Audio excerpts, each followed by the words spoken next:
Bueno, y luego de revelarse irregularidades en las pensiones ahí para funcionarios de Gendarmería, lo hemos sabido últimamente, nuevamente se abrió ahí el debate por la modificación a al sistema de pensiones en realidad. Queremos analizar la situación actual de las AFP y nos acompaña el economista Manuel Riesco, con quien vamos a hablar también otros temas. ¿Cómo está?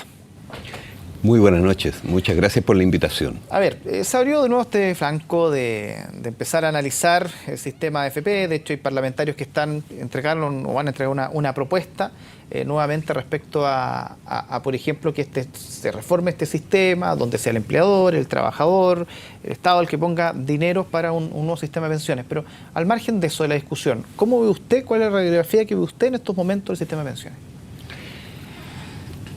El gobierno ha seguido un camino para esto. El camino incluía nombrar una comisión y que la comisión hiciera propuestas.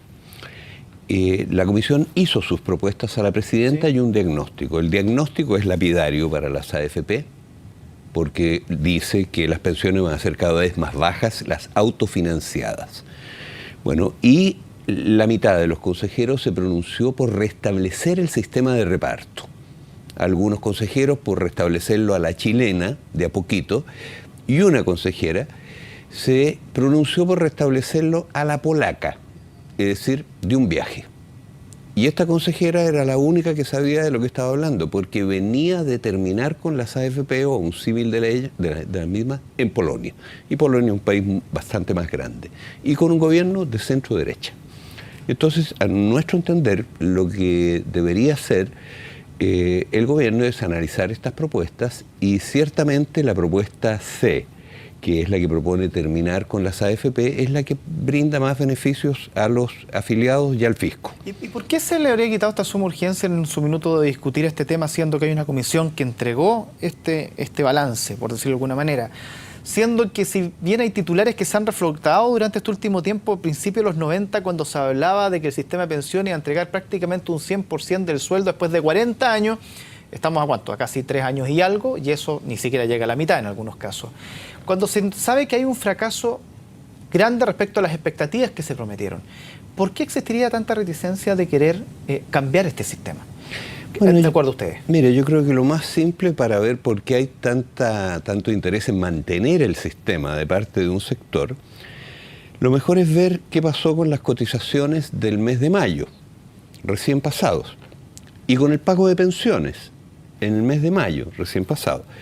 Bueno, en el mes de mayo las AFP recaudaron, ¿no es cierto?, una parte del salario de casi 5,7 millones de trabajadores, que es lo que cotizan todos los meses. Ahora, esos 5,7 millones de chilenas y chilenos, el sueldo promedio que declararon era de 700.000 pesos en las AFP. Por lo tanto, usted multiplique 5,7 millones por 700.000 pesos y le da una enorme cantidad de dinero que es la masa de salarios. Y de esa masa de salarios, las AFP descontaron un 12,54%, que si usted hace la multiplicación le da 500.000 millones de pesos en un mes. Esa fue la recaudación solo de cotizaciones obligatorias. Pues bien, en el mismo mes, las AFP pagaron 1 millón de pensiones a 200.000 pesos cada una, son 200.000 millones. O sea, recaudaron 500.000 millones y pagaron 200.000 millones, solo de cotizaciones obligatorias. Ahora, esto lo vienen haciendo todos los meses desde que se fundó el sistema y quieren seguir haciéndolo para siempre. Entonces, ¿por qué si está esto tan claro? Porque lo que usted señala deben ser cifras que están ahí, que es cosa que alguien que tenga una capacidad de análisis lo pueda analizar. Sí. ¿Por qué se habla entonces de que hay que extender la edad de jubilación? Que hay que aumentar el porcentaje ¿cómo se llama?, de cotización. Una serie de medidas donde tocarle el bolsillo a la gente, donde tener que trabajar más años, el que lo quiera hacer bien, pero el que no se podría jubilar perfectamente a los 60, 65, pero una serie de medidas, pero no se toca directamente el sistema de AFP. Bueno, lo que ocurre es que esos 300.000 millones netos que se vienen embolsando mes a mes, de paso, eso es el doble de lo que se necesita para financiar hoy la gratuidad universal en educación superior, el doble. Bueno, Perdón, pero bueno, estábamos conversando sobre la situación de las AFP junto al economista Manuel Riesco, a quien le agradecemos aquí seguir ahí con nosotros. Estábamos escuchando atentamente lo que pasaba en Alemania. Bueno, estábamos justamente hablando del sistema de AFP para retomar la conversación específicamente el por qué finalmente no se quiere tocar el sistema, ya sabiendo a estas alturas que hay muchos antecedentes de que el sistema de AFP no está cumpliendo los objetivos que se habían planteado. yo quiero hacer una reflexión que tiene que ver con lo que acabamos de ver en Alemania. Es muy fácil en cualquier sociedad, incluso en una sociedad democrática, sólida y bastante homogénea como Alemania, desatar fuerzas muy negativas. Ahora, para que eso no ocurra, tiene que haber alianzas amplias que impongan, digamos, soluciones razonables a las cosas, y tiene que haber un sistema político que sea capaz de ir resolviendo los problemas de la gente. Si no se da esta última condición, es decir, si el sistema político, que siempre que tiene que resolver un problema se enfrenta a intereses creados. En el caso de la AFP, por ejemplo, está el interés de quienes se embolsan mes a mes 300.000 millones de pesos en salarios de la gente y se los llevan a los mercados financieros.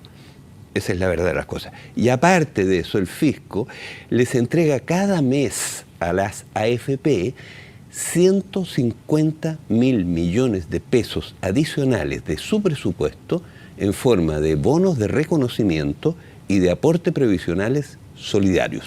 Es decir, lo que realmente el sistema de AFP está sacando de los salarios y de impuestos y se los está transfiriendo a los mercados financieros, es decir, a un puñado de grandes grupos, son 450.000 millones de pesos por mes.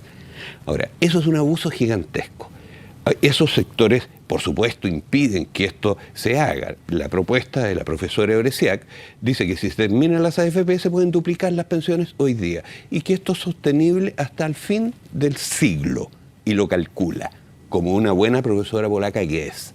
Ahora, ¿por qué no se hace?, preguntaba usted. No se hace por la resistencia, pero también porque el sistema político no es capaz de enfrentar esto, superarlo y resolverlo. ¿Cuál es el resultado de eso? Que el sistema político se debilita, pierde, digamos, sustentación, pierde autoridad. ¿Y qué es lo que ocurre? En cualquier sociedad, cuando eso pasa, se pueden desatar con mucha facilidad fuerzas que son bastante oscuras y que en Chile las conocemos muy bien. Y si uno quisiera empezar a solucionar, no sé si solucionará, pero plantear algunos, por lo menos, fórmulas de salida, mejoramiento. Esta propuesta que tienen algunos parlamentarios de la nueva mayoría que hicieron durante las últimas horas respecto a un sistema solidario entre el trabajador, entre el empresario, entre el Estado, de manera muy simple. Tiene una cosa mucho más profunda de por medio, pero que tenga ese sistema. ¿Es como un punto de partida o simplemente acá no debiese haber punto de partida, sino que se debiese plantear algo concreto que nos proyecte los próximos 50 años? Mire, yo soy viejo y soy partidario de no seguir haciendo inventos. Tampoco es una solución que un charlatán la vaya a resolver, ¿me entiende? Hay que ir a cosas probadas. Entonces, por ejemplo, hay que repetir la experiencia de los países que han terminado con las AFP ahora en los años recientes. Polonia, Hungría, Argentina, Rusia y una serie de otros países. Entonces, ¿y cómo lo hicieron? Las terminaron nomás, pues. Y no pasó nada, excepto que las pensiones se pueden duplicar, excepto que el fisco, especialmente, y por eso lo hicieron todos esos países, se ahorra mucho dinero. Por ejemplo, con lo que se ahorra el fisco, estos 150.000 millones de pesos, que pone todos los meses para mejorar las pensiones, que se los entreguen en dinero efectivo a los pensionados de AFP, entonces eso permitiría, por ejemplo, mejorar las finanzas públicas. Entonces, lo que hay que hacer es hacerlo, la solución está en la mano, no hay que inventar cosas nuevas. Lo que hay que hacer es terminar con las AFP. Ahora, pero hay que terminarlas, pues. Entonces, ¿cuál es el problema que yo veo ahora? El problema que yo veo ahora lo veo en las pensiones, que está la propuesta ahí, pero se dice no vamos a hacer nada.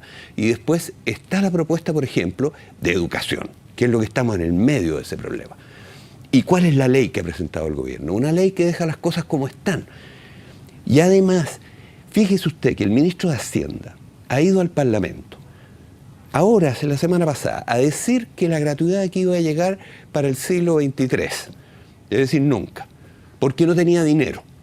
Entonces resulta que revisamos nosotros los cálculos del ministro, y en los cálculos del ministro, él no incluyó el dinero que hoy día sí tiene, que está gastando en el crédito con aval del Estado. ¿Y sabe usted cuánto es eso? 1.000 millones de dólares anuales. Eso es lo que está gastando el ministro, y no lo puso en su proyección. Dijo que no tenía ese dinero. Bueno, y resulta que con ese dinero, hoy día, si se termina el crédito con aval del Estado, se puede dar gratuidad hoy día al 52% de todos los estudiantes, 600.000 alumnos. ¿Y por qué los siguen forzando a firmar un pagaré a cambio de la plata pública, cuando ya está demostrado, gracias a la presidenta Bachelet, que se puede dar ese mismo dinero en gratuidad? ¿Por qué? Porque resulta que hay un lobby.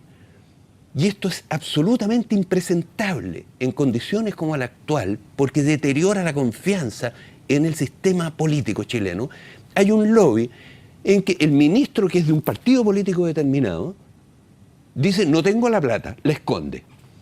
Y mientras tanto, ese mismo ministro se junta en una cena con una correligionaria de él, del mismo partido, y la correligionaria en su grupo está recibiendo de los 1.000 millones de dólares, 200 millones de dólares. ¿Quién es esa correligionaria? Bueno, lo puede preguntar después, es muy fácil averiguarlo. ¿Pero quién sería?